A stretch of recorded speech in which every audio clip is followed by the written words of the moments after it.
নমস্কার বন্ধুরা, আজ আমি নিয়ে এসেছি পটলের দুটো দারুণ টেস্টি মুখরোচক রেসিপি। আর এই দুটো রেসিপি খেতে যতটাই টেস্টি, বানানো কিন্তু তেমনই সহজ, যে কেউ কিন্তু বানিয়ে ফেলতে পারবে। হাতে যদি খুবই কম সময় থাকে আর মুখরোচক কিছু খেতে ইচ্ছে করে, এই দুটো রেসিপির মধ্যে যে কোনো একটা কিন্তু বানিয়ে ফেলতে পারেন। দেখবেন বাড়ির সকলে একদম চেটে পুটে খেয়ে নেবে। তো প্রথমে আমি এখানে বেশ বড় সাইজের 8টা পটল নিয়েছি। আর এই পটল দিয়ে কিন্তু মোটামুটি 4 জনের রান্না একবারের মতো হবে, তবে আপনারা আপনাদের পরিমাণ মতো নিয়ে নেবেন। তো এবার ছুরিতে করে গা ঘষে পটলের গায়ে যে পাতলা আঁশের মতো অংশটা আছে ওটা দেখুন ভালোভাবে তুলে নিয়েছি। তারপর এইরকম একটা কাটারের সাহায্যে দেখুন খোসাটা হালকা করে তুলে নিচ্ছি। আর পটলের দুদিকটা একটু করে বাদ দিয়ে দিচ্ছি। তবে আপনারা কিন্তু এই কাজটা বটির সাহায্যেও করে নিতে পারেন, তবে খোসাটা কিন্তু একদম খুব বেশি ছাড়িয়ে নেবেন না, এই রকম করে হালকা করে খোসা তুলে নেবেন। তো দেখুন সমস্ত পটলগুলো কিন্তু আমি একই রকমভাবে করে নিয়েছি। আর পটলগুলো কিন্তু আমি বেশ ভালোভাবে ধুয়ে নিয়ে তারপর পটলের দুদিকটা দেখুন এইরকমভাবে একটু করে কেটে দিচ্ছি। এবার এখানে নিয়ে নিয়েছি টমেটো। আর এখানে যেহেতু আমি ছোট সাইজের টমেটো নিয়েছি তাই কিন্তু আমি এখানে 3টে টমেটো নিয়েছি, তবে বড় সাইজের টমেটো হলে একটা টমেটো দিলেও হবে। তো দেখুন টমেটোগুলোর উপর দিয়ে আমি একটু এইভাবে কেটে দিচ্ছি। আর আপনারা কিন্তু পটলের পরিমাণটা একটু বেশি পরিমাণেই নেবেন, কারণ এটা খেতে এতটাই মুখরোচক হয় যে রান্নার পর কিন্তু মনে হতে পারে যে কম পড়ে গেল, আরও একটু বেশি রান্না করলে ভালো হতো। তো এবার এখানে দেখুন একটা প্রেসার কুকারের মধ্যে আমি পটল টমেটো একে একে দিয়ে দিলাম। আর দিয়ে দিলাম প্রায় হাফ চামচ মতো লবণ, আর দিয়ে দিচ্ছি প্রায় ছোট চামচের 2 চামচ মতো সর্ষের তেল। তবে এখানে কিন্তু কোনো রকম জল দেওয়ার প্রয়োজন নেই। এবার প্রেসার কুকারের ঢাকনা আটকে দিচ্ছি আর জাস্ট কিন্তু 2টো সিটি দিয়ে দেব।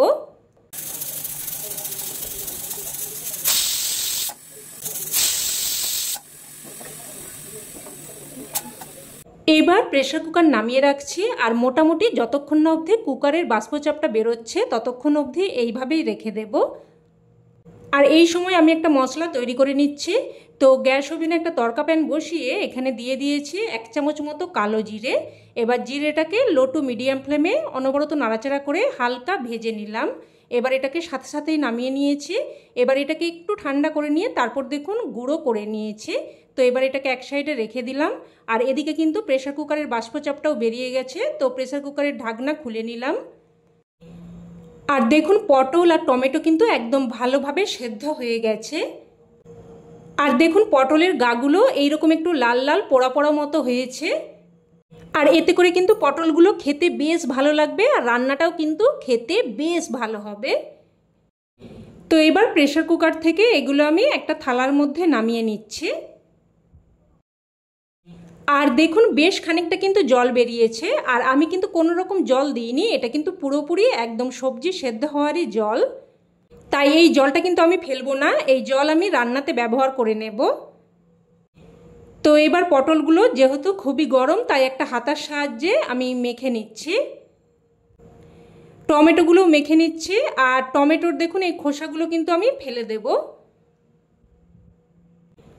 তো টমেটোর খোসাগুলো বাদ দিয়ে দিলাম। এবার দেখুন আবারও বেশ ভালোভাবে মেখে নিচ্ছি, তবে একদম কিন্তু পেস্ট করার মতো মাখবো না, মোটামুটি খাওয়ার সময় যাতে মুখে পড়ে আর পটল খাচ্ছি বলে মনে হয় সেই রকমভাবেই কিন্তু আমি মেখে নেব। তো দেখুন পটল আর টমেটোটা আমি মেখে নিয়েছি। এবার গ্যাস অন করে কড়াই বসিয়ে এখানে দিয়ে দিলাম প্রায় ছোট চামচের 2 চামচ মতো সর্ষের তেল। তেল হালকা গরম হয়ে আসলে এর মধ্যে আমি 2টো শুকনো লঙ্কা দিয়ে দিয়েছি। লঙ্কাগুলোকে এবার উল্টে পাল্টে নাড়াচাড়া করে লাল করে দেখুন ভেজে নিয়েছি। এবার লঙ্কাগুলো আমি উঠিয়ে রাখলাম। এবার ওই তেলের মধ্যে দিয়ে দিলাম হাফ চামচ মতো কালো জিরে। জিরেটাকে একটু ফুটতে দেব। জিরে ফুটে আসলে এখানে দেখুন আমি প্রায় 7-8 কোয়া মতো রসুনকে হালকা থেঁতো করে নিয়েছি। তো রসুনটা দিয়ে দিলাম। আর আপনারা যদি রান্নাটা নিরামিষভাবে করতে চান সেক্ষেত্রে কিন্তু রসুনটা বাদ দিয়ে দেবেন। তো এবার রসুনটাকে লাল করে ভেজে নিলাম। ভেজে নিয়ে এবার এর মধ্যে মেখে রাখা পটল আর টমেটো দিয়ে দিলাম।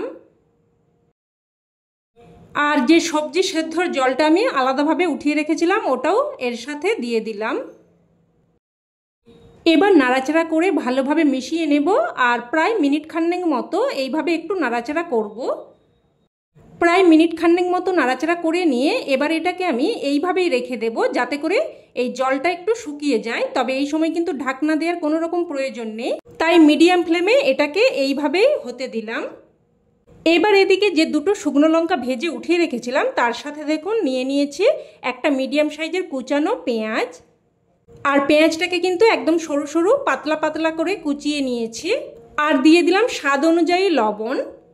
আমি কিন্তু পটল সেদ্ধর সময় অল্প একটু লবণ দিয়েছিলাম, আর কিন্তু কোনো রকম লবণ দিইনি, তাই এখন স্বাদ অনুযায়ী লবণটা কিন্তু দিয়ে দিলাম। তবে লবণ ঝাল সবটাই কিন্তু আপনারা আপনাদের স্বাদ অনুযায়ী দিয়ে দেবেন। তো এখানে দেখুন আবারও আমি 1 চামচ মতো সর্ষের তেল দিয়ে তারপর লঙ্কা পেঁয়াজ সব কিছুকে একদম ভালোভাবে মেখে নিচ্ছি। তো ভালোভাবে মেখে নিলাম। এবার এদিকে কিন্তু প্রায় 3 থেকে 4 মিনিট মতো মিডিয়াম ফ্লেমে রান্না করে নিয়েছি। আর দেখুন জলটা কিন্তু অনেকটাই শুকিয়ে গেছে। আবারও নাড়াচাড়া করে বেশ ভালোভাবে মিশিয়ে নিলাম। এবার এখানে কয়েকটা কুচানো কাঁচা লঙ্কা দিয়ে দিচ্ছি। তবে আবারও বলছি ঝালটা কিন্তু অবশ্যই আপনারা আপনাদের স্বাদ অনুযায়ী দিয়ে দেবেন। লঙ্কাগুলো মিশিয়ে নিয়ে এবার ভেজে গুঁড়ো করে রাখা কালো জিরেটা দিয়ে দিচ্ছি। আপনারা হয়তো অনেক রকমভাবেই পটল রান্না করে খেয়েছেন, তবে এইভাবে আমার মতো করে একবার কিন্তু অবশ্যই বানানোর অনুরোধ রইল আপনাদের কাছে। খেতে এতটাই টেস্টি হয় যে একবার খেলে কিন্তু রোজ বানাবেন।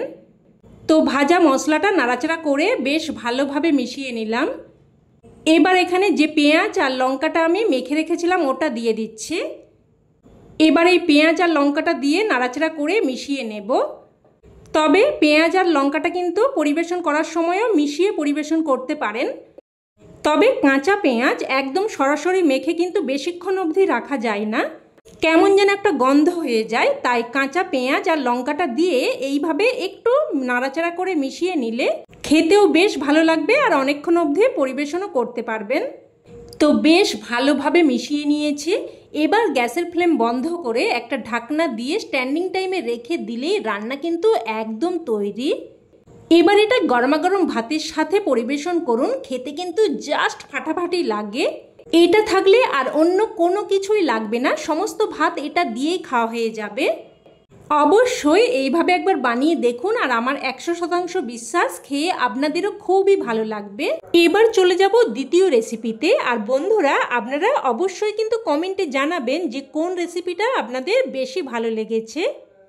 তো রান্নাটা তৈরি করার জন্য প্রথমেই আমি এখানে প্রায় 500 গ্রাম মতো পটল নিয়েছি।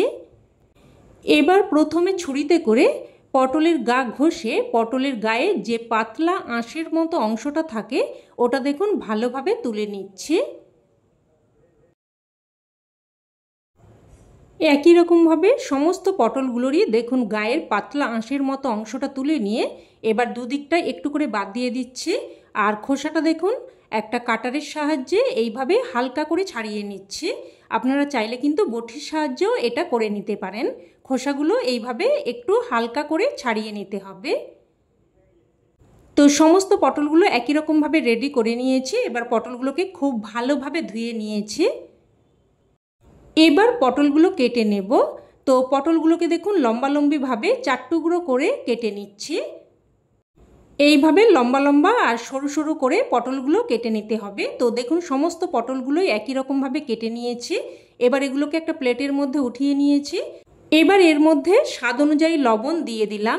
দিয়ে দিচ্ছি 1/2 চামচ মতো হলুদ গুঁড়ো, 1/2 চামচ মতো কাশ্মীরি লঙ্কার গুঁড়ো, 1/2 চামচের থেকেও একটু কম করে প্রায় 1/3 চামচ মতো জিরের গুঁড়ো, ধনের গুঁড়ো দিয়ে দিচ্ছি একটা মিডিয়াম সাইজের কুচানো টমেটো। এবার এখানে নিয়েছি দেখুন একটা মিডিয়াম সাইজের পেঁয়াজকে আমি গ্রেট করে নিয়েছি। আর এখানে 6-7 কোয়া মতো রসুনকে হালকা থেঁতো করে দিয়েছি। এবার এই পেঁয়াজ আর রসুনটাও দিয়ে দিলাম। এবার এখানে নিয়ে নিচ্ছি কিছু ধনেপাতা আর দিয়ে দিলাম 4টে কাঁচা লঙ্কা। এবার এগুলোকে আমি একসাথে দেখুন বেটে নিয়েছি। এবার এই ধনেপাতা আর কাঁচা লঙ্কা বাটাটাও দিয়ে দিলাম। আর ঝালটা কিন্তু অবশ্যই আপনারা আপনাদের স্বাদ অনুযায়ী দিয়ে দেবেন। এবার সবশেষে এখানে দিয়ে দিচ্ছি প্রায় 2 চামচ মতো সর্ষের তেল। এবার সব কিছু ভালোভাবে হাতের সাহায্যে মেখে নেব। বন্ধুরা, এই গরমের সিজনে আপনারা তো অনেক রকমভাবেই পটল রান্না করে খেয়েছেন, তবে আমার মতো করে অবশ্যই কিন্তু এইভাবে একবার হলেও বানিয়ে দেখবেন। বলতে পারেন আপনাদের কাছে অনুরোধ রইল এই রান্নাটা একবার বানানোর। খেতে কিন্তু দারুণ টেস্টি হয়। তো দেখুন খুব ভালোভাবে মেখে নিয়েছি। এবার এটাকে এইভাবেই কিন্তু আমি 5 মিনিট মতো রেখে দেব। তো 5 মিনিট পর রান্না শুরু করছি। গ্যাস অন করে কড়াই বসিয়ে এখানে দিয়ে দিলাম প্রায় 2 চামচ মতো সর্ষের তেল। ফোড়নে দিয়ে দিলাম 1/2 চামচ কালো জিরে আর একটা শুকনো লঙ্কাকে 2 টুকরো করে দিয়ে দিয়েছি। এবার ফোড়নটাকে কয়েক সেকেন্ড নাড়াচাড়া করে ভেজে নেব। ফোড়নটা ভালোভাবে ভেজে নিয়ে এবার এখানে মেখে রাখা পটল দিয়ে দিচ্ছি।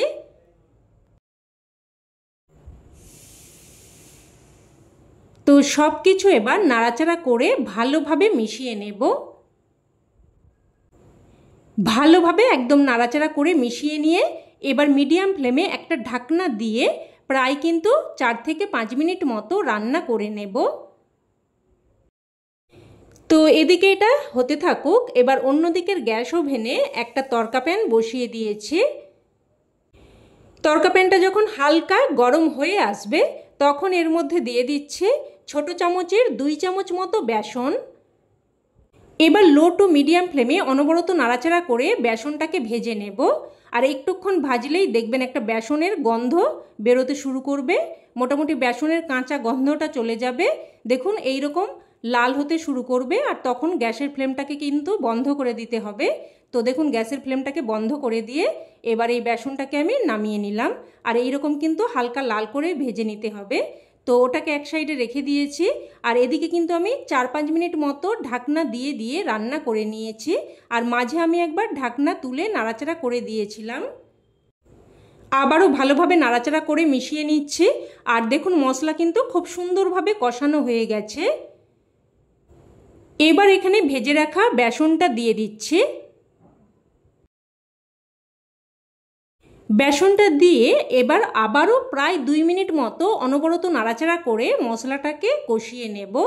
আর এইভাবে একটু বারবার কষিয়ে নিয়ে রান্না করলে যে কোনো সাধারণ রান্নার স্বাদও কিন্তু একদম অসাধারণ হয়ে যায়। তো দেখুন বেসনটা দিয়েও কিন্তু একদম ভালোভাবে কষিয়ে নিয়েছি। এবার এখানে যে পাত্রের মধ্যে আমি পটলটা মেখে রেখেছিলাম ওই পাত্রটা ধুয়ে বেশ কিছুটা জল দিয়ে দিলাম। জলটা দিয়ে নাড়াচাড়া করে ভালোভাবে মিশিয়ে নিলাম। এবার একটা ঢাকনা দিয়ে লো ফ্লেমে প্রায় কিন্তু 7 থেকে 8 মিনিট মতো রান্না করে নেব। ঢাকনা দিয়ে প্রায় 7-8 মিনিট মতো রান্না করে নিয়েছি। এবার দেখে নেব পটল ভালোভাবে সেদ্ধ হয়েছে কিনা। তো দেখুন দেখিয়ে দিচ্ছি পটল কিন্তু একদম ভালো মতো সেদ্ধ হয়ে গেছে। আর তরকারির কালারটাও কিন্তু খুবই সুন্দর হয়েছে। এবার এখানে স্বাদের ব্যালেন্সের জন্য দিয়ে দেব অল্প একটু চিনি আর দিয়ে দিচ্ছি 1/2 চামচ মতো আমচুর পাউডার। আমচুর পাউডারের পরিবর্তে কিন্তু আপনারা এখানে চাইলে অল্প একটু লেবুর রসও ব্যবহার করতে পারেন। তবে আমচুর পাউডার বা লেবুর রস যে কোনো একটা অবশ্যই কিন্তু দিয়ে দেবেন, তাতে করে রান্নাটা কিন্তু খেতে বেশ মুখরোচক হবে। আমচুর পাউডার আর চিনিটা দিয়ে ভালোভাবে মিশিয়ে নিয়ে এবার এখানে সবশেষে দিয়ে দিলাম কিছু কুচানো ধনেপাতা আর 4টে চেরা কাঁচা লঙ্কা। এবার কুচানো ধনেপাতা আর চেরা কাঁচা লঙ্কাটা দিয়ে আবারও ভালোভাবে মিশিয়ে নিলাম। এবার গ্যাসের ফ্লেম বন্ধ করে একটা ঢাকনা দিয়ে স্ট্যান্ডিং টাইমে রেখে দিলেই রান্না কিন্তু একদম তৈরি। এবার এটা গরমাগরম ভাত বা রুটি যে কোনো কিছুর সাথে পরিবেশন করতে পারেন। খেতে কিন্তু জাস্ট এক কথায় অসাধারণ লাগে। তবে আমার কথাই নয়, অবশ্যই আপনারা এইভাবে একবার বানিয়ে দেখুন, তবেই কিন্তু এর স্বাদ আপনারা উপলব্ধি করতে পারবেন। তো রেসিপি কেমন লাগলো অবশ্যই কমেন্টে জানাবেন। আর ভালো লেগে থাকলে প্লিজ একটা লাইক দিয়ে দেবেন। আর চাইলে অন্যান্য বন্ধুবান্ধবদের সাথে শেয়ারও করতে পারেন। আর চ্যানেলের নতুন বন্ধু হয়ে থাকলে চ্যানেলটি অবশ্যই করে সাবস্ক্রাইব করে নেবেন। তো আজ এই অবধি। আবারও অন্য কোনো নতুন রেসিপিতে দেখা হবে। ততক্ষণে সকলে ভালো থাকবেন, সুস্থ থাকবেন। আর এতক্ষণ আমার সাথে থাকার জন্য অসংখ্য ধন্যবাদ।